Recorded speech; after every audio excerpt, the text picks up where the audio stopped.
Hi, welcome to Gardening with Theodora. Yes, today we are doing something different. Today I will be talking about how you can start your own vegetable garden, whether in an apartment or maybe sometime later in your backyard.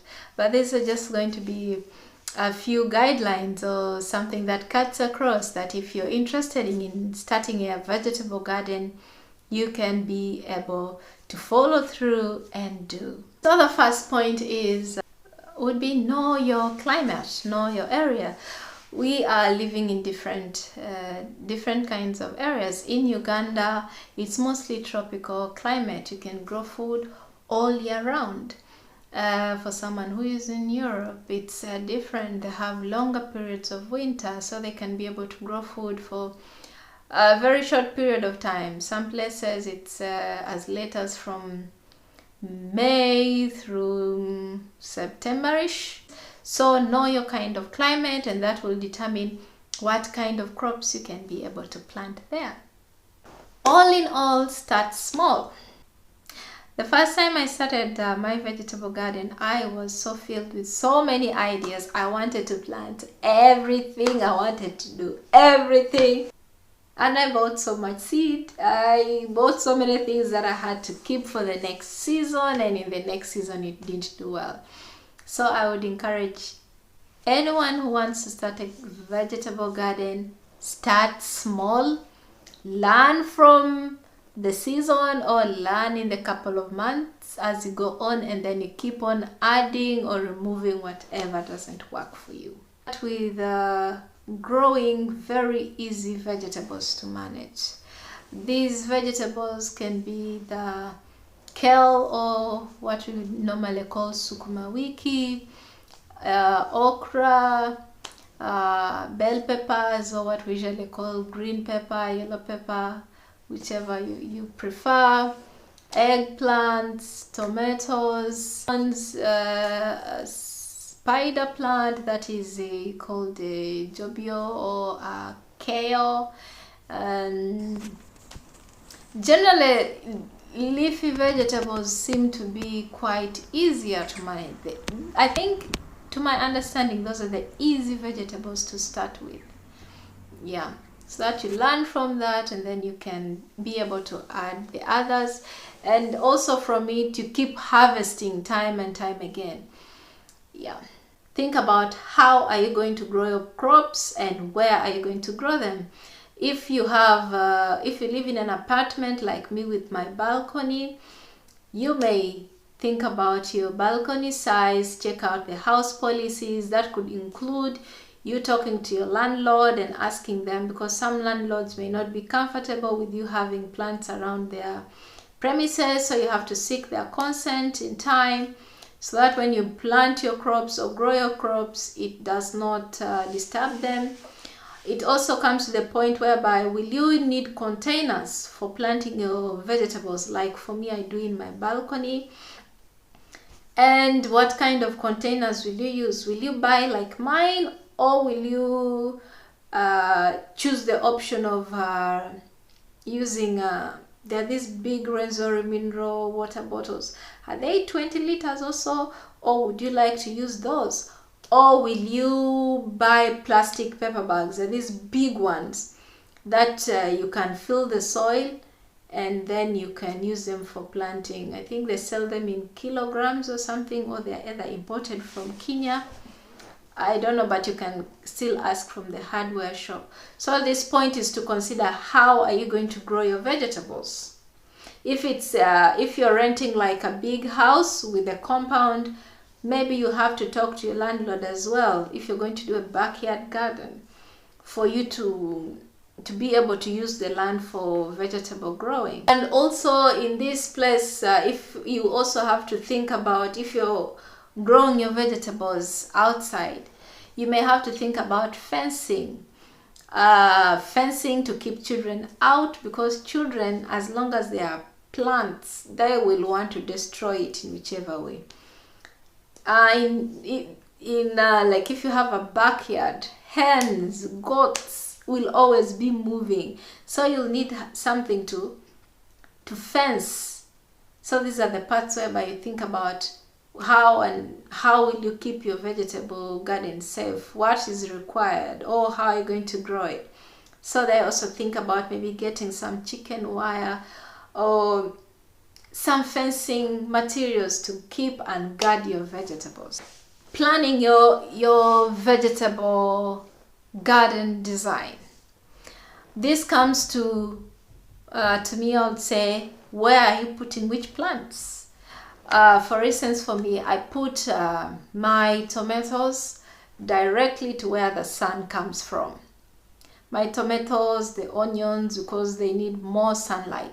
And then the kales and the other leafy vegetables, the Swiss chard, I put them at the back where they receive less sunshine.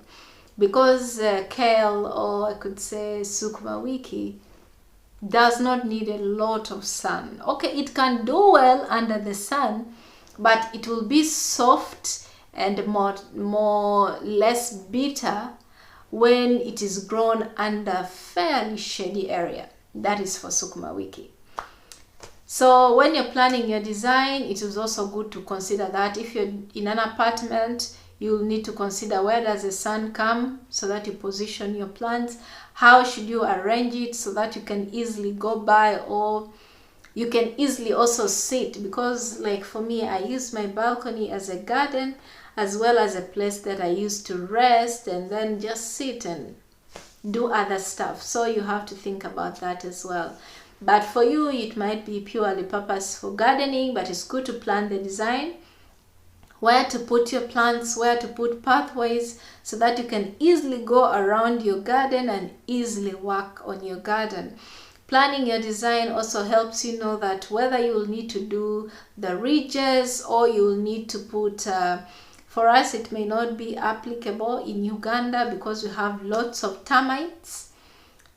Putting the box, I don't know how they call them, but I think I'll put a picture on how it looks like. But if you have the resources, why not?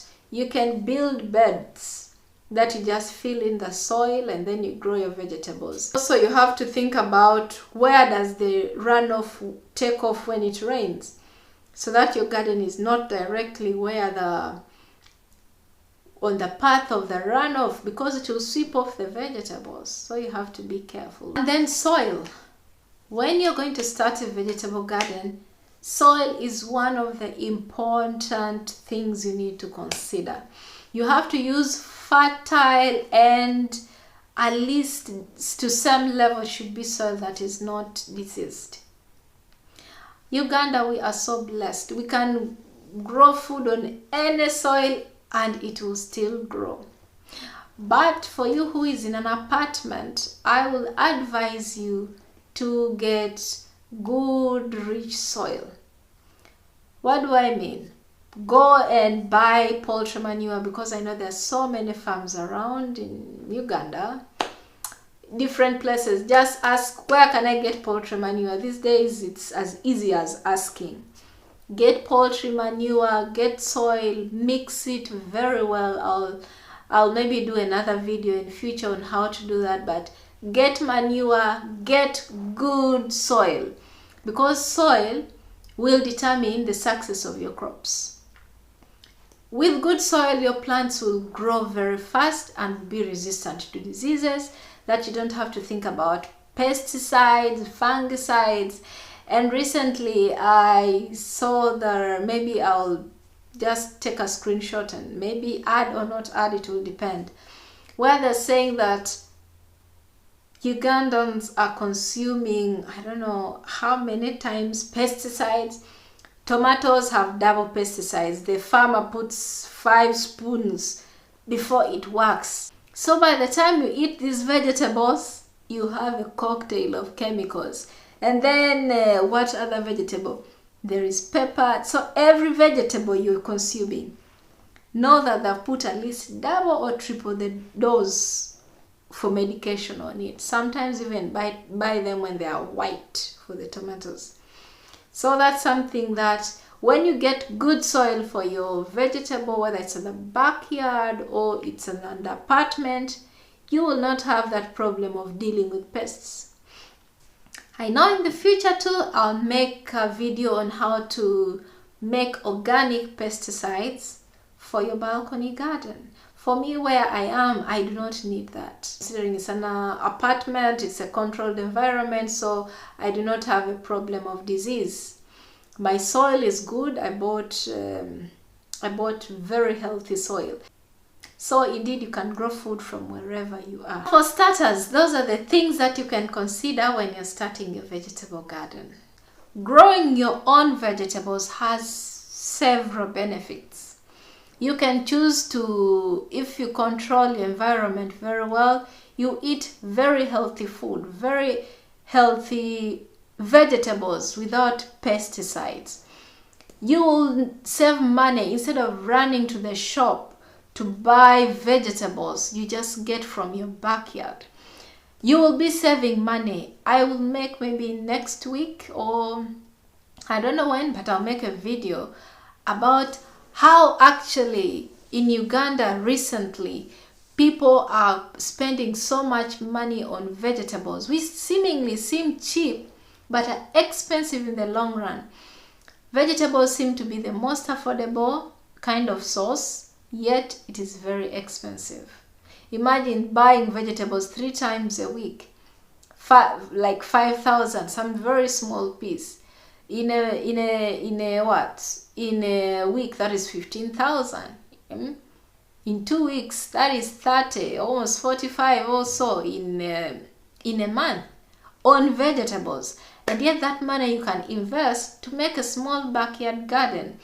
A sacket of vegetables of about 5 or 10 grams is maybe 3,000 or 4,000 shillings. And you'll harvest that vegetable for a long period of time. Let's say minimum 6 months if you've taken good care of it. That I'll make a video about the costs and how you'll really see how starting your vegetable garden is the most cost-effective thing you can do for yourself to save money and to guard your health. And gardening is therapeutic, like it is therapy. Let alone this gardening whereby you go digging and killing yourself in the garden. We leave that. That one also helps. It's exercise. It's a good thing. But gardening, or having a small backyard garden, or having a garden in an apartment is very healing.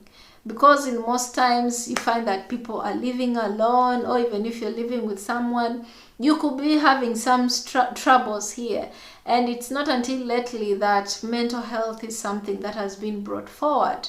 But when you do gardening, in one way or the other, it's going to relieve you of stress. It's going to take away so much from your head.